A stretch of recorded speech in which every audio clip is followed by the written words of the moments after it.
அதாவது வருடத்தோட முதல் பிறப்பு வந்து தை மாசம் என்றதுனால, அந்த முதல் வருட பிறப்பிலேயே நம்ம வச்சுட்டா, அந்த வருடம் முழுக்க நம்மளுக்கு ஒரு சந்தோஷம் நிறைஞ்சிருக்கும்னு சொல்லிட்டு ஒரு நம்மளோட கணக்கு அது. ஒரு மனக்கணக்குல தான் சுவாமி கிட்ட அத வேண்டிக்கிறோம். ஆனா 48 நாள் விரதம் இருந்து வர்றதெல்லாம் ரொம்ப கடினமான விஷயம். இங்க காவடி எடுத்து பாத யாத்திரையா வர்றதுதான் அது விசேஷமா சொல்றாங்க. தைப்பூசத்துக்கு. அதெல்லாம் வர்றதுன்னு பார்க்கும்போது அது பக்தர்களோட அவங்களோட வேண்டுதல் எந்த மாதிரி ஊர்ஜிதமா இருக்கு அப்படின்னு நம்மளுக்கு தெரியுது. சில பேர் வந்து இந்த கந்த சஷ்டியில தொடங்கி ஆமா தைப்பூசம் வரைக்குமே ஆமா இருப்பாங்க.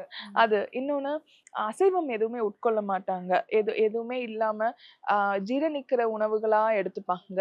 பெண்கள் வந்து ஒத்தப்படையில வரா மாதிரி மாலை போடுவாங்க. 21 நாள் 11 நாள்னு மாலை போடுவாங்க. சில பேர் 3 நாள் மாலை போடுவாங்க. நான் இந்த 11 நாள் மாலை போடுறத வழக்கமா கொண்டிருப்பேங்க. ஏன்னா 11 நாள் மாலை போட்டு ஒரு வாரம் அதாவது விரதம் வந்து ஒரு வேளை உணவு மட்டும் உட்கொண்டு அவருக்கு வந்து இருப்பேன்.